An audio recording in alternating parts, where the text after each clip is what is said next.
Irmãos, vamos abrir as nossas Bíblias no Evangelho de Mateus, capítulo de número 25.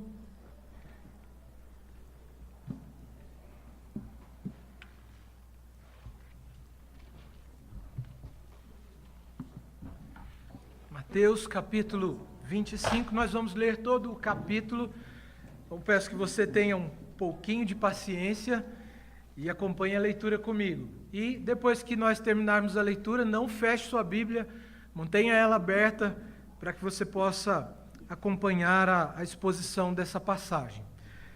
Mateus capítulo 25, a partir do versículo 1, diz assim o texto da palavra de Deus: O reino dos céus será semelhante a 10 virgens, que tomando as suas lâmpadas, saíram ao encontro do noivo.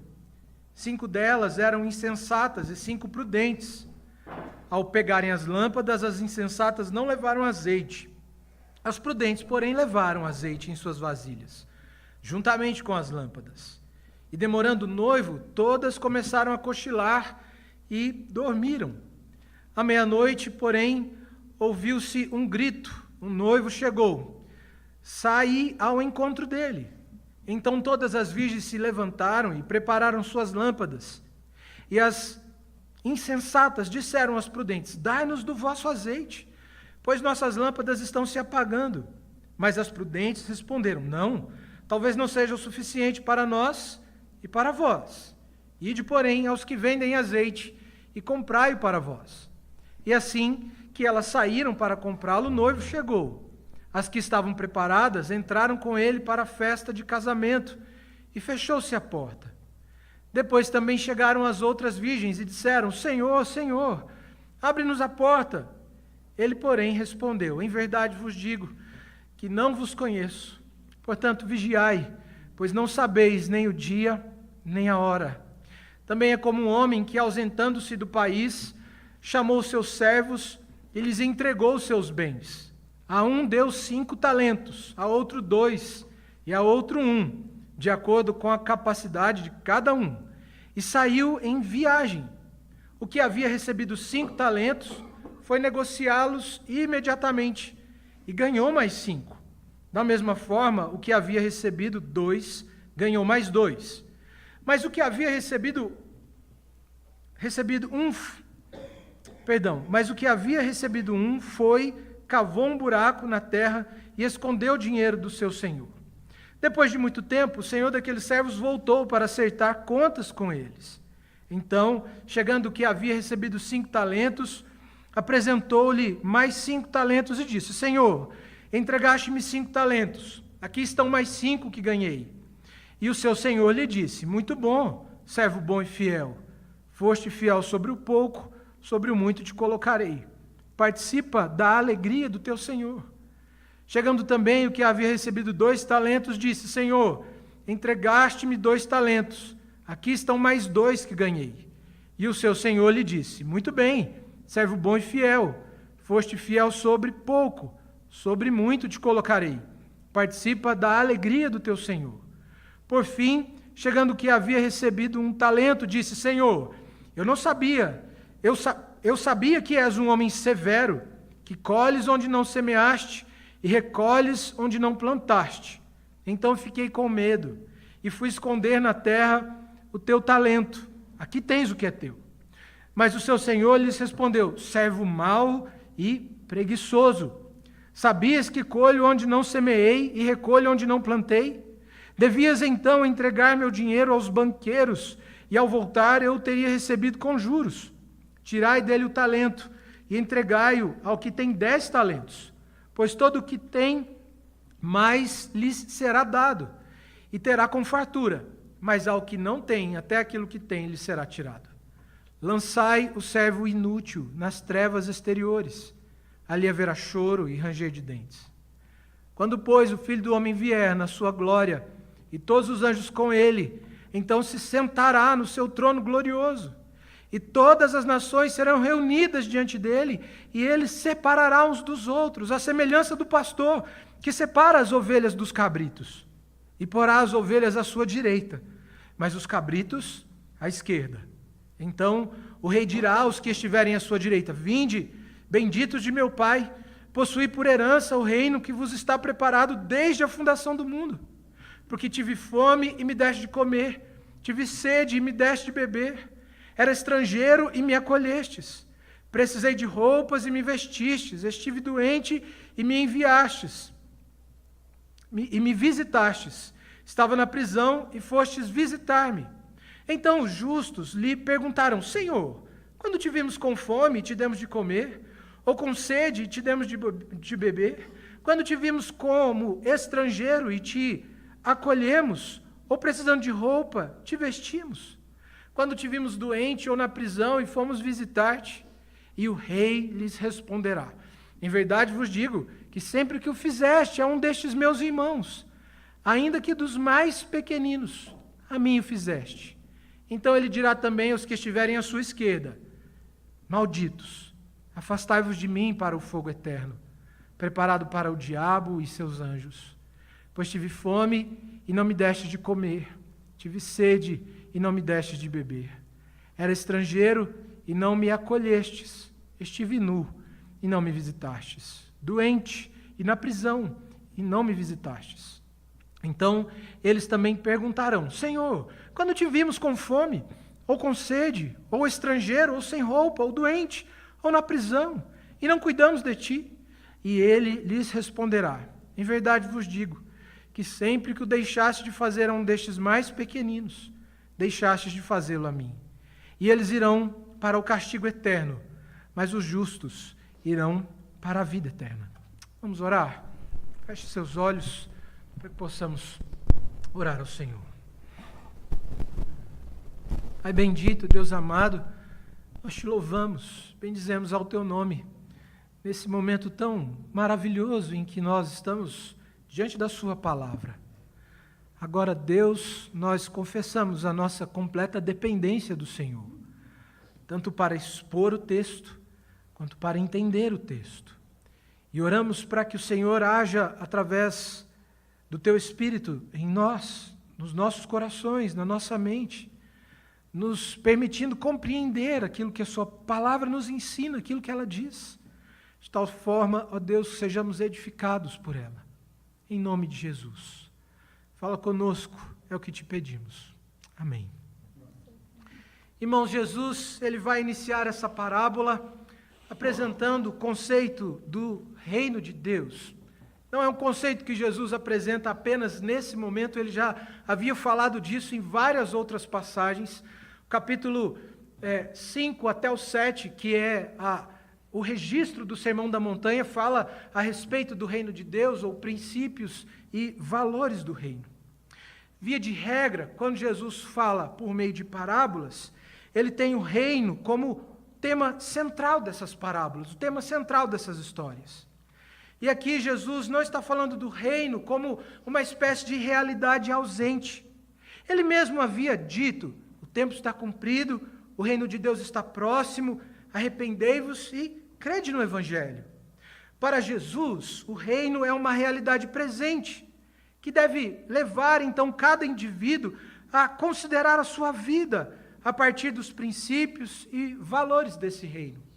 Há uma definição um tanto quanto pertinente a respeito do reino de Deus, defendida por um homem chamado William Hendrickson, e ele afirma a respeito do reino o seguinte: o reino é a realeza de Deus, seu governo ou soberania, reconhecido nos corações e que opera na vida de seu povo, efetuando neles sua completa salvação, sua constituição como uma igreja e, finalmente, como um universo redimido. Esse reino do qual Jesus fala, então, ele é tanto um reino presente, uma realidade presente, mas ele é também uma realidade futura. O aspecto futuro do reino é o que nós estamos considerando mais propriamente nessa passagem.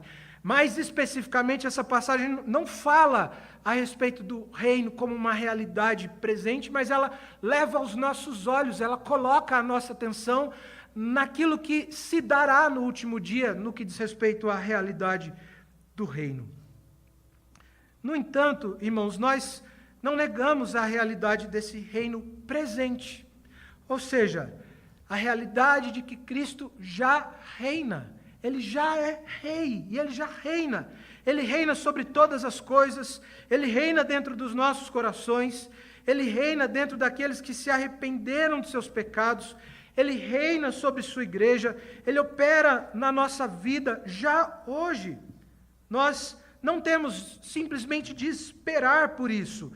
Esse reino de Deus sobre a nossa vida, sobre o nosso coração, sobre as nossas afeições, sobre os nossos sentimentos, já é, portanto, uma realidade presente, da qual nós desfrutamos, da qual aqueles que são crentes em Jesus já desfrutam ainda hoje, embora nós tenhamos a certeza de que iremos desfrutar dele de maneira plena no futuro.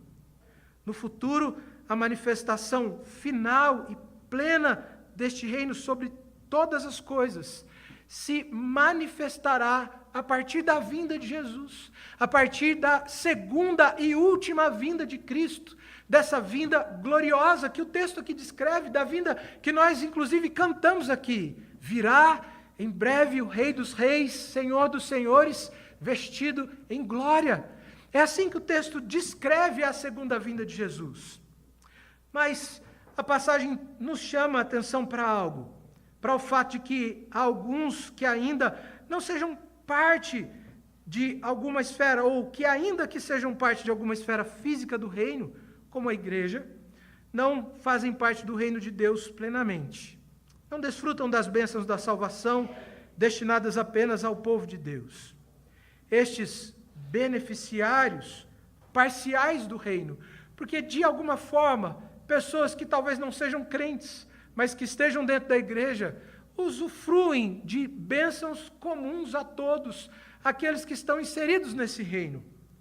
Mas a passagem vai nos mostrar que as bênçãos espirituais, destinadas à salvação do homem, estão exclusivas ou são restritas àqueles que de fato professaram a fé no Senhor, que de fato professaram a fé em Cristo Jesus. Esses sim usufruem das bênçãos do reino, que são para agora já de maneira plena.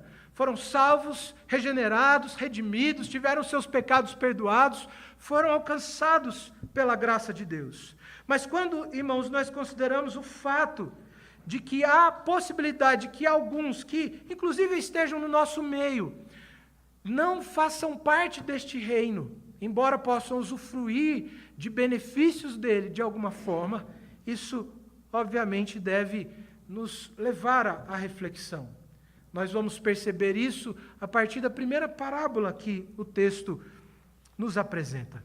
O texto, então, que nós temos diante de nós, descreve essa realidade de um reino que é presente e futuro, de um reino do qual aqueles que foram alcançados pela graça usufruem daquilo que é para hoje de maneira plena, mas um reino do qual alguns, ainda que estejam presentes dentro de uma esfera física desse reino, não fazem parte dele, mas que serão rejeitados pelo rei no último dia. As virgens descritas aqui nessa passagem, elas são, na verdade, como espécies de damas de honra, que deveriam aguardar a chegada do noivo. O texto, então, vai descrever como que essas mulheres que deveriam estar ali aguardando a chegada do noivo, na expectativa da sua vinda, e que deveriam, de alguma forma, iluminar o caminho até o lugar das bodas, o lugar das festas, como elas se portaram. E aí, nesse sentido, nós encontramos aqui um primeiro ponto, onde o texto nos alerta quanto à necessidade de nós estarmos preparados. Preparados para o dia em que nós iremos nos encontrar com o Senhor. Lembra que o capítulo 24 também trata a respeito desse assunto. Na verdade, capítulo 24 e capítulo 25 são um bloco só, que tratam a respeito de um único tema. Ou seja, sobre a necessidade e a importância de nós estarmos preparados para a vinda do Senhor e sempre ativos no serviço do reino de Deus. Portanto, mais uma vez, o texto nos desperta e chama a atenção para alguns aspectos essenciais e importantes da vida cristã, enquanto nós estamos aguardando a vinda do Senhor, e aquilo para o qual a passagem que temos diante de nós nos chama a atenção, é para o fato de que nós devemos estar preparados. Nesta festa que nós vemos relatada aqui nesse texto, nesse primeiro bloco de texto que vai dos versos 21 do verso 1 até o versículo de número 13 do capítulo 25, o texto nos mostra que nessa festa os convidados já estavam presentes. A noiva já estava presente e há ali também a presença dessas damas. Mas ainda que todas elas estivessem ou tivessem responsabilidades, apenas uma parte delas está preparada para a chegada do reino ou para a chegada do noivo. Essas mulheres descritas aqui no texto são descritas em parte como mulheres prudentes, aquelas que estavam preparadas, mas parte delas é descrita aqui como mulheres insensatas. E a insensatez dessas mulheres se manifesta aqui na falta de preparo delas, na falta de preparo para aquilo que lhes cabia, para aquilo que era a responsabilidade delas. Elas que tinham a responsabilidade de iluminar o caminho até o local das bodas, haviam levado suprimento insuficiente para isso. Estavam ali como que com espécies de lamparinas, que teriam logo o seu combustível extinguido e precisariam de mais, mas não levaram o suficiente. No entanto, o texto nos mostra que quando o noivo estava para chegar, e elas se aperceberam disso, clamaram então aquelas que são chamadas no texto de mulheres prudentes, e solicitaram então que aquilo que elas tinham de reserva fosse destinado àquelas que não tinham suprimento completo ali com elas, para que pudessem então juntas iluminarem o caminho até o local das bodas, iluminarem o caminho até o local da festa. Mas o que as mulheres prudentes diriam?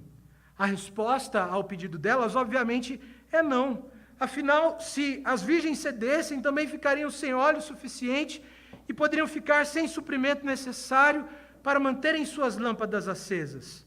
Só lhes resta, então, uma alternativa: comprar. Mas haveria tempo suficiente? Achariam alguém naquela hora que lhes pudesse vender algo? Bom, quando nós olhamos para o texto, vemos que não havia o que fazer. Elas tinham, então, de tentar. Pobre delas, é o que nós vemos. Logo elas saem, o noivo chega, e ao tentar entrar na festa, logo após a entrada do noivo, ouvem uma palavra terrível. O nome delas não estava na lista de convidados. Elas já não poderiam entrar mais. O noivo não as conhecia. É a passagem que nós vemos aqui. Irmãos, é claro que aqui nós podemos ver algumas aplicações já tanto quanto pertinentes para nós, para a vida da igreja. Talvez num primeiro momento você se questione: qual é a relação dessa passagem comigo? Ou qual é a relação dessa passagem com você? Mas o texto nos chama a atenção para algo urgente, ou seja, a necessidade de estarmos preparados. Afinal, o noivo pode até parecer demorar, mas se não estivermos preparados para nos encontrar com ele, assim como essas virgens imprudentes, seremos excluídos da festa, do grande banquete. E uma vez a porta tenha se fechado, é isso que o texto nos mostra aqui, não haverá segunda chance. Portanto, nós não devemos perder tempo, nós devemos nos preparar para o dia em que o noivo virá. A grande questão é que nós sempre achamos que nós temos ainda muito tempo pela frente. Talvez, principalmente aqueles que são mais novos, que não tenham ainda 20 ou 30 anos, pensem que tem muita coisa para viver e que talvez pensar em coisas a respeito de Deus, igreja, sejam coisas com as quais a gente deve se preocupar mais à frente, mais adiante, porque afinal de contas eu posso aproveitar tanto da vida agora. Sou jovem, forte, novo, tenho muito o que fazer, muito o que viver, mas o que o texto nos mostra é que quando menos nós esperarmos, o Senhor vai voltar. E fato é que se nós estivermos despreparados e a porta se fechar, ela não se abrirá mais. Aquilo que nós aprendemos desse texto é que ainda que aos nossos olhos haja uma impressão de que o Senhor está demorando, de fato, desde a sua vinda se passaram ao menos 2000 anos. Mas o fato é que enquanto nós vivermos, irmãos, Nós devemos dedicar a nossa vida a Ele. E isso significa se preparar. Porque talvez a pergunta que você faça agora é: como eu me preparo? Como eu me preparo para esse dia? E aquilo que a passagem nos mostra é que essa preparação consiste em nos dedicar ao noivo, nos dedicar a Ele, dedicar a nossa vida a Ele, na ardente expectativa do dia em que Ele irá se encontrar conosco, no dia em que nós o veremos e o dia em que nós seremos tomados em seus braços. Certos, portanto, de que, havendo nos preparados, não seremos rejeitados, mas seremos recebidos por Ele com júbilo e alegria, pois Ele nos conhece, pois Ele conhece aqueles que lhe pertencem. A passagem aqui, quando fala a respeito do conhecimento do Senhor a respeito daqueles que são seus, é claro que esse conhecimento diz respeito muito mais do que uma consciência intelectual ou cognitiva a respeito da existência de um ou de outro. A ideia aqui, ela faz menção ou referência a um relacionamento próximo, a um relacionamento estreito. A ideia aqui, portanto, não é de que Deus seja ignorante quanto à existência de alguns, e esses que, por sua vez, Ele desconhece, não vão participar das bênçãos que Ele tem reservada para aqueles que são seus. Mas a ideia aqui diz respeito à ausência de relacionamento. Quem são aqueles que o Senhor não conhece? Aqueles que não se preocuparam em se dedicar a Ele, portanto, aqueles que não se prepararam. Aqueles que Ele conhece são aqueles que se prepararam, aqueles que dedicaram a sua vida a Ele. Mas nós não devemos nos enganar, porque, irmãos, é fato que o Senhor vai receber aqueles que Ele conhece. E isso deve encher o nosso coração de alegria, e nós devemos ter expectativa em relação a isso. Em meio às lutas e às dificuldades, enquanto nós esperamos a vinda do Senhor, deve haver esperança no nosso coração e alegria na certeza de que quando Ele voltar, nós seremos recebidos. Mas, como eu disse, não podemos nos enganar. Nem todos aqueles que estiverem presentes numa esfera visível do reino são de fato parte desse reino. Por isso que eu disse que se preparar tem a ver com dedicar a vida a Ele. Porque para alguns talvez estar preparado para a vinda do Senhor consista em ser membro ou não de uma igreja. Não estou dizendo aqui então que não tem importância você ser membro de uma igreja, isso é importante de fato. Hoje em dia é comum as pessoas entenderem que não há necessidade de ser membro de uma igreja para que você tenha um relacionamento com Deus. Mas isso não existe no texto das Escrituras. Não existe uma espécie de crente desigrejado no texto do Novo Testamento. A Bíblia mostra que à medida em que o Senhor ia salvando as pessoas, Ele ia inserindo elas no Novo Testamento. Mas não se engane, ser membro de uma igreja não é garantia de nada se o seu coração estiver distante do Senhor. Ser membro de uma igreja não consiste de nada, ou não garante nada, se você não tiver se arrependido de seus pecados. Ser membro de uma igreja não significa nada se não houver arrependimento genuíno e sincero no coração. Portanto, nós devemos pensar na realidade futura do reino como algo que vai além das nossas instituições. Obviamente, não depreciando a importância e a necessidade de nos tornarmos partes de uma igreja ou de uma comunidade de fé. Mas o fato de que há alguns que, ainda que sejam membros de uma igreja visível, não façam parte desse reino, deve chamar a nossa atenção e nos levar a uma espécie de autoexame, para que assim, tendo consciência a respeito daquilo que há de falha no nosso comportamento, na nossa vida, nós possamos corrigir a tempo. Mas aquilo que o texto nos mostra é que o tempo de nós corrigirmos a nossa vida é hoje. O tempo é hoje. Talvez não dê tempo de ir ali fora, resolver alguma coisa e voltar. O tempo é hoje. É isso que a passagem nos mostra. No que diz respeito, portanto, ao preparo, lembra que na semana passada, quando nós falamos a respeito de preparo, nós vimos que parte daquilo que consiste em estar preparado tem relação com fidelidade. E aqui nós vemos isso mais uma vez, a partir do versículo 14 até o versículo 30. No entanto, aquilo que a passagem nos mostra é que fidelidade nesse texto tem a ver com proatividade. E aí o texto vai condenar um pecado, talvez dos mais comuns, que é a preguiça. E é interessante, irmãos, considerarmos que normalmente nós toleramos alguns pecados.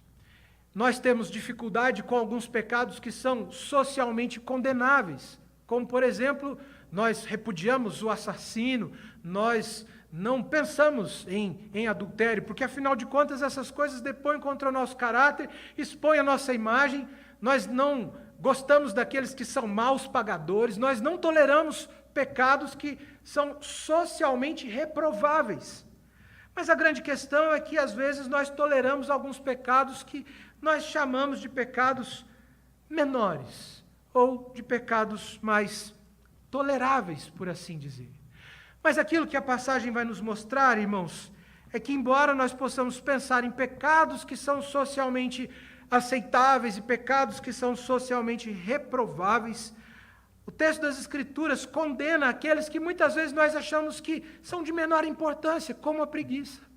E algo que o texto vai nos mostrar aqui em relação à preguiça ou indolência, como o texto vai nos mostrar, é que a preguiça ela tem a ver com infidelidade, a preguiça tem a ver com crueldade, a preguiça tem a ver com desprezo à palavra e às responsabilidades que o Senhor nos deu. A preguiça, portanto, é algo reprovado pelo Senhor.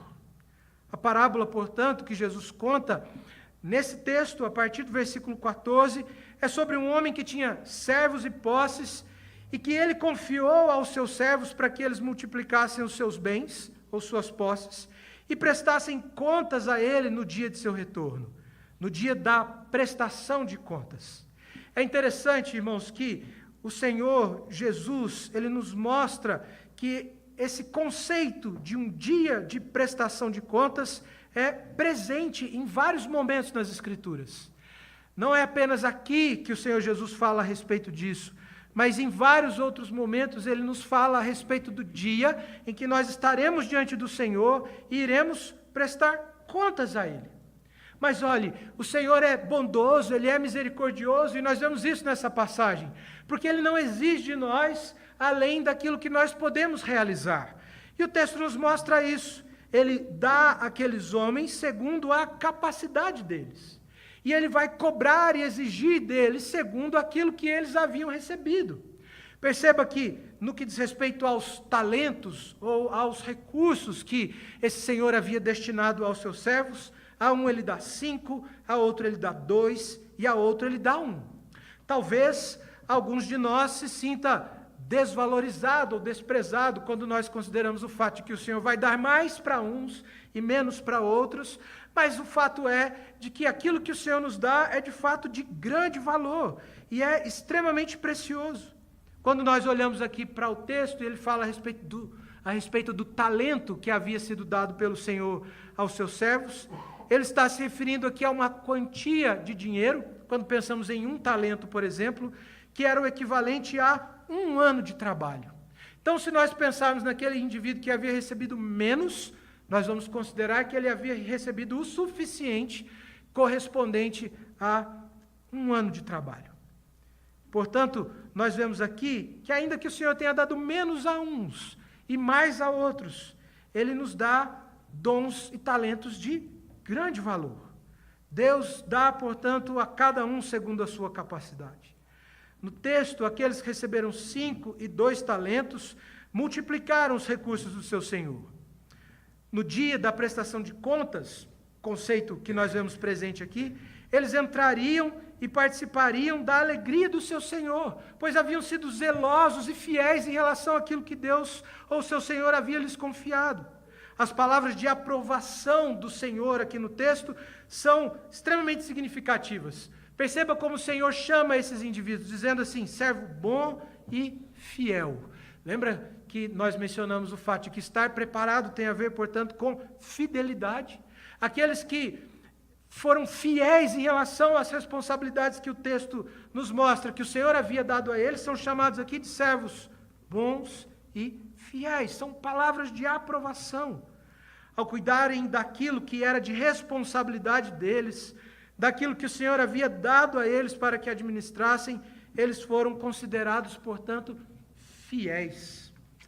Mas o terceiro indivíduo, segundo o texto, ele era mau. Perceba que alguns aqui o texto vai se referir como sendo bons e fiéis. Mas há um terceiro, o que havia recebido a menor parte, que é chamado de mau. Afinal, ele era preguiçoso, indolente, ele era cruel. Ele não trabalhou para multiplicar aquilo que o Senhor havia lhe dado.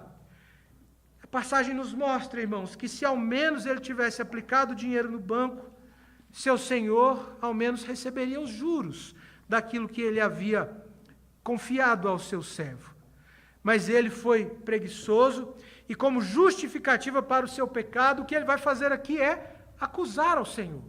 Quando ele diz que sabia que o seu senhor era rigoroso demais, que colhia onde não havia plantado, na verdade o que ele diz aqui é uma mentira. Justamente porque o Senhor havia dado a cada um segundo a sua capacidade e não estava exigindo dele mais do que aquilo que ele teria condições de realizar. Mas esse tipo de acusação não é nova. Nós, inclusive, mencionamos isso hoje de manhã. Ou seja, o fato de que muitas vezes, ao invés de assumirmos a responsabilidade pelos nossos erros, nós responsabilizamos terceiros. Aqui, o que esse servo mau faz é muito parecido com aquilo que Adão fez no Éden, quando pecou e foi confrontado por Deus, e aí ele diz a Deus assim: olha, foi a mulher que o Senhor me deu, a culpa é dela, a culpa é sua. E é isso aqui que esse homem faz, ele vai acusar o seu senhor. Como eu disse, nada novo então debaixo do sol. Mas nesse caso, assim como no caso de Adão, há injustiça por parte daquele que acusa. A relação do servo que o texto descreve não era uma relação como a relação de Faraó com o povo hebreu, que exigia que eles fizessem tijolos sem dar palha a eles, e exigia que eles fizessem tijolos como se houvessem recebido palha suficiente para poderem produzir em grande quantidade. Aqui o Senhor, então, vai dar tarefas e responsabilidades de acordo com a capacidade deles. Seu Senhor não exigiu dele algo que ele não pudesse fazer. Aqui nós podemos perceber e identificar uma das principais características do preguiçoso. Ele é alguém que gosta de dar desculpas. Ele é alguém que gosta de dar pretextos e não assume a sua própria culpa. Não podemos deixar de destacar aqui, irmãos, o fato de que o preguiçoso é também cruel. Afinal, à medida em que deixa de trabalhar, ele não vai ter recursos para socorrer ao necessitado e ao próximo na medida da necessidade de cada um. Mas socorrer aos outros, porém, seria a última coisa em que esse homem pensaria. Se ele não estava preocupado com aquilo que o seu senhor exigiria dele, muito menos estaria preocupado com a necessidade daqueles que estavam à sua volta. Enquanto seus colegas então trabalhavam para multiplicar os seus recursos, ou os recursos do seu senhor, ele cavava uma cova para enterrar o dinheiro, mas sem saber que cavava uma cova para si mesmo. Afinal, as suas palavras são palavras que lhe servem de acusação. Enquanto os demais trabalhadores usufruiriam do gozo e do descanso do Senhor, o servo preguiçoso e cruel seria lançado num lugar de dor e sofrimento. E aqui, irmãos, há uma palavra desse comentarista que eu mencionei, chamado William Hendrickson, que ele diz algo muito interessante, quando ele afirma o seguinte: oportunidade, guarde isso como uma fórmula de matemática, pense nisso. Oportunidade mais capacidade é igual responsabilidade. Oportunidade mais capacidade é igual responsabilidade. E quando nós pensamos, portanto, no serviço que devemos dedicar ao Senhor, se algo que nós devemos considerar é o fato de que o Senhor capacitou cada um de nós com dons e talentos específicos com os quais todos nós podemos cooperar. Quem pode cooperar em prol do crescimento, do desenvolvimento do reino de Deus, da igreja do Senhor, da edificação da igreja local? Quem pode cooperar? Todos nós. Todos nós podemos cooperar. Mas a passagem nos mostra que o preguiçoso não se dispõe a fazer aquilo que ele tem condição e aquilo que é de sua responsabilidade. E, no final das contas, quando alguma coisa sai errado, o que ele faz é acusar. Eu não vou fazer isso porque aquele povo lá não é comprometido. Eu não vou mais nessa igreja por causa disso ou por causa daquilo. Nós arrumamos desculpas, arrumamos pretextos para justificar a nossa falha, o nosso pecado ou a nossa preguiça. Deus nos dá talentos e dons com os quais nós podemos cooperar em prol do crescimento do seu reino, e nós, obviamente, seremos cobrados por isso. Obviamente, o Senhor irá requerer de nós a diligência necessária de todo aquele que é vocacionado e chamado para o serviço cristão. Mas é claro, irmãos, que aqui esse texto ele não se aplica apenas a crentes, como se aqui o Senhor Jesus estivesse falando apenas com aqueles que são crentes e que, portanto, têm que trabalhar para que a igreja cresça, para que o reino se expanda. Mas aqui também o texto nos mostra a oferta que foi feita a todos os homens, a oferta do Evangelho. E assim como aquele indivíduo preguiçoso se recusou a fazer a vontade do seu Senhor, aqueles que recusam a mensagem da graça, aqueles que recusam a mensagem do Evangelho, serão tão como aqueles servos preguiçosos condenados pela sua indolência, pela sua crueldade. Assim como muitas vezes nós desprezamos a vontade de Deus para nós, no que diz respeito ao exercício dos nossos dons, há aqueles que desprezam a oferta do Evangelho. Há aqueles que não estão interessados na oferta do Evangelho. Há aqueles que acham que esse negócio de religião é para ignorantes e, portanto, rejeitam o maior tesouro de todos. Rejeitam aquilo que é, de fato, o passaporte para a vida eterna, que é o Evangelho da graça do Senhor. Nós não devemos agir assim, irmãos. Nós devemos ser como aqueles que recebem de bom grado essa mensagem. E tendo recebido a mensagem do Evangelho, com gratidão no coração e agora enchidos de esperança, devemos, portanto, servir ao Senhor como uma resposta de gratidão. Não como um meio para alguma coisa, ou como um meio para sermos justificados, não, mas como resposta de gratidão à salvação que nós recebemos sem que houvesse mérito algum em nós.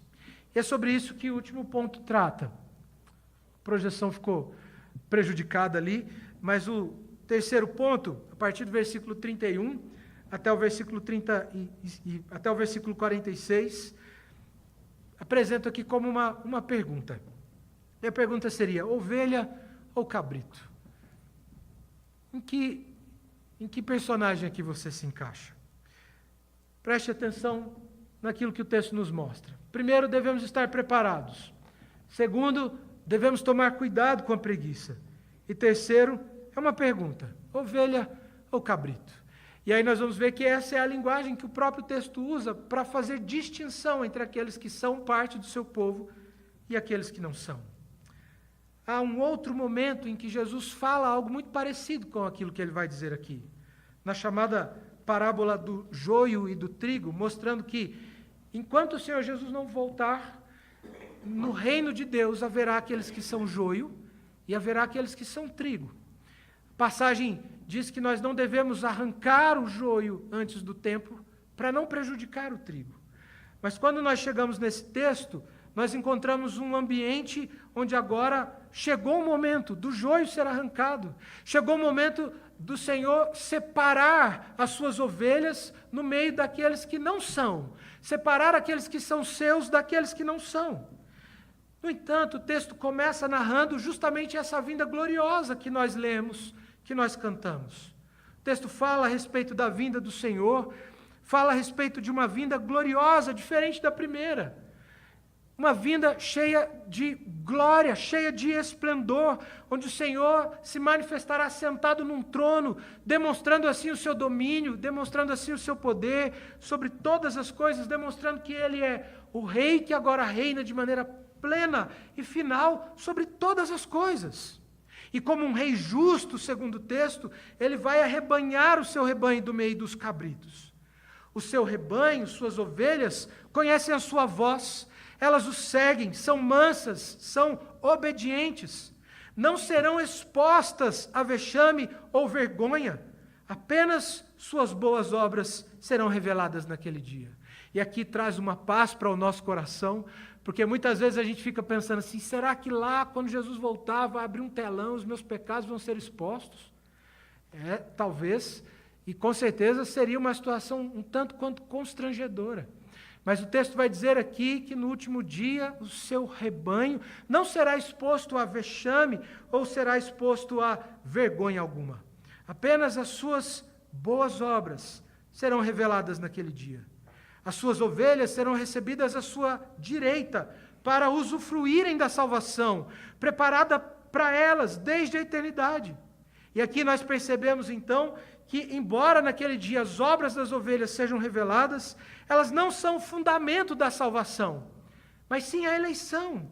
Pois o texto fala de um reino que está preparado, de uma herança que está preparada para os seus desde a eternidade.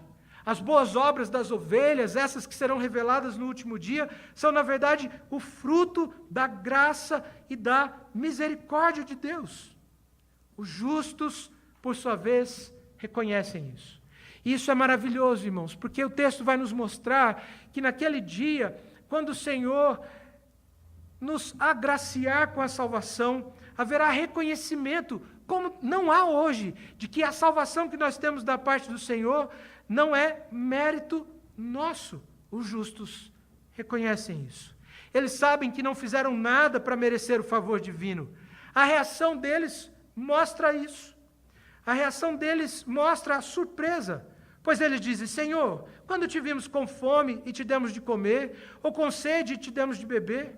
A resposta do Senhor, no entanto, é que nos sentimentos de amor, nas ações de misericórdia e generosidade para com o próximo, eles serviram, sobretudo ao Senhor. A passagem vai nos mostrar, irmãos, que há uma conexão íntima entre os seguidores de Jesus e seu Senhor. Tudo o que se faz em prol dos seguidores de Jesus Cristo, por amor a Ele, é considerado como feito a Ele.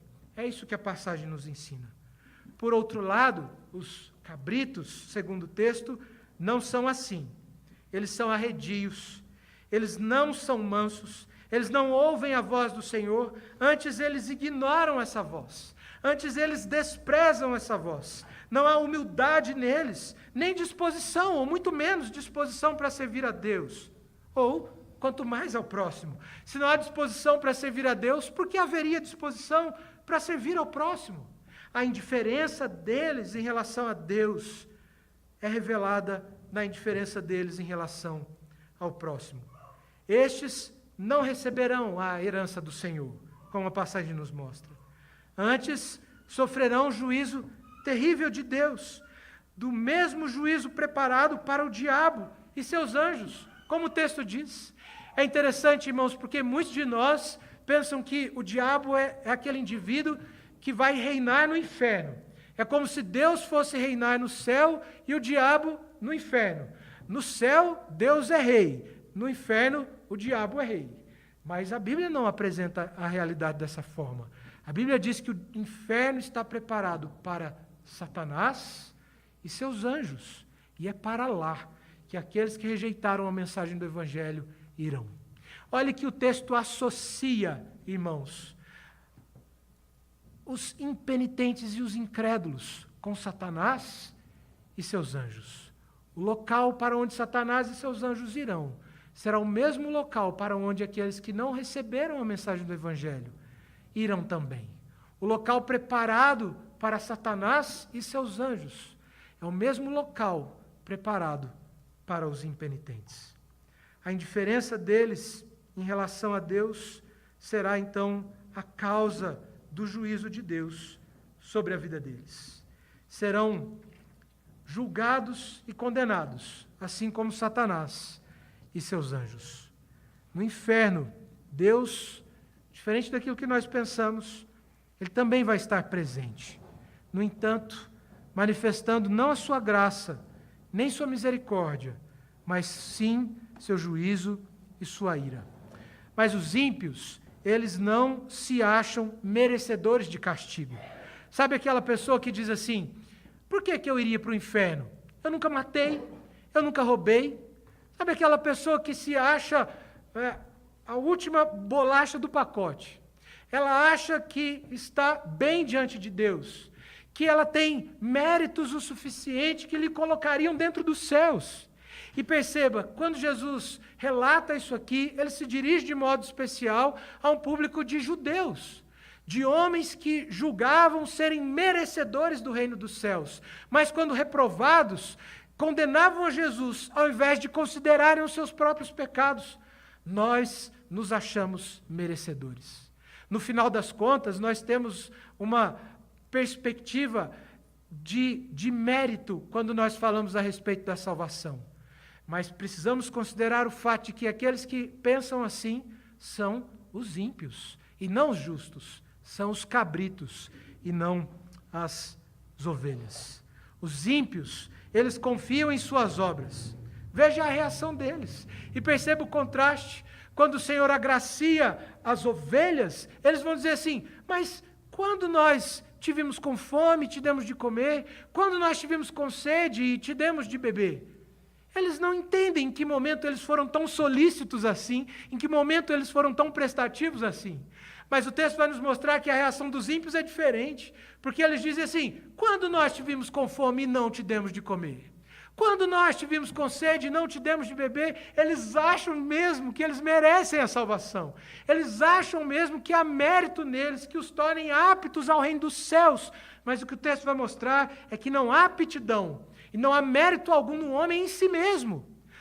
Toda a graça que nós recebemos da parte de Deus, quem mereceu para nós foi Cristo Jesus. Não há mérito em nós, mas o seu favor é graça. A base, o fundamento da nossa salvação, como nós vimos, é a eleição.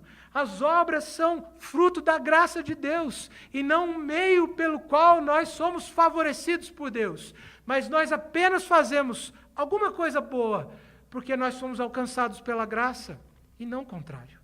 Porque nós somos alcançados pelo Senhor, porque nós somos alcançados pelo seu favor, porque nós somos transformados, porque fomos redimidos, porque fomos alcançados pelo Evangelho de Cristo Jesus. Mas aqueles que se julgam aptos, aqueles que se julgam merecedores, como o texto vai dizer aqui, serão desprezados por Ele, serão condenados por Ele. Aqueles que entendem a sua carência e a necessidade da graça do Senhor, serão recebidos por Ele, com deleite, com prazer. E o convite do Senhor para nós naquele dia será: entra no meu prazer, entra no meu deleite, entra no meu descanso. Nós participaremos da alegria do Senhor em redimir o seu povo. O Senhor, assim como vimos no capítulo 24, nos receberá com prazer, com alegria, com deleite. Vai findar-se os nossos sofrimentos, Ele vai enxugar as lágrimas dos nossos olhos, Ele compartilhará conosco o seu prazer, o seu deleite, em redimir o seu povo, em redimir a sua igreja, em redimir os seus eleitos, em redimir as suas ovelhas.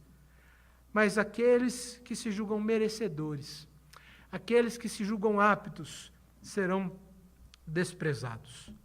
Para concluir então, irmãos, quero dizer o seguinte: devemos então sempre ter em mente que a salvação é fruto da graça de Deus. Não há nada em nós que nos torne merecedores dos favores de Deus. Mas devemos, sim, nos preocupar com as boas obras. Não como um meio para obtermos a salvação, mas como uma evidência dela. Uma evidência da graça que nós recebemos da parte do nosso Senhor. Nesse sentido, então, devemos fazer um autoexame. E eu entendo e me daria por satisfeito se nós saíssemos daqui pensando nisso. Como está a nossa vida? Nós estamos preparados Considere isso a partir de evidências práticas. Considere o seu relacionamento com o próximo. Considere a sua disposição de auxiliar e socorrer. Considere a sua disposição de servir com os dons que Deus te deu ao reino de Deus. Considere isso a partir da sua disposição de servir a igreja local. Considere isso a partir da sua disposição de viver de conformidade com o evangelho do nosso Senhor Jesus. Considere isso a partir de meios objetivos, revelados por Deus na sua palavra. Você tem se dedicado ao evangelho? Você tem se dedicado à obra do Senhor? Você tem sido zeloso no exercício dos dons e das responsabilidades que Deus te deu? Lembre da fórmula que nós apresentamos aqui. Lembrando que o Senhor irá requerer de nós, pois seremos obviamente cobrados, pois somos responsáveis. Somos responsáveis pela maneira que vivemos e pela maneira com que não vivemos. E no último dia, as Escrituras nos dizem que o Senhor irá julgar a cada um segundo as suas próprias obras. Nós, portanto, somos responsáveis e seremos julgados de acordo com tal. Devemos fazer um autoexame, irmãos, para que se diagnosticarmos, portanto, alguma falha, possamos corrigir. Mas enquanto ainda há tempo. Possamos corrigir enquanto ainda é possível. Possamos corrigir com urgência e emergência. Que Deus, pela sua graça, nos guie a compreender, a assimilar aquilo que em nós nos torna indignos do reino dos céus. Que nós possamos compreender o evangelho de Cristo Jesus e viver por Ele, e viver para Ele, para a glória do Senhor, para que no último dia possamos ser recebidos com deleite por Ele. E para que, havendo a necessidade, se é o seu caso, se é a sua situação, você possa se entregar ao Senhor e corrigir aquilo que precisa, enquanto há tempo. O tempo de nós nos rendermos ao Evangelho e à graça do Senhor é o tempo que se chama hoje. É o tempo que se chama hoje. Que Deus nos abençoe.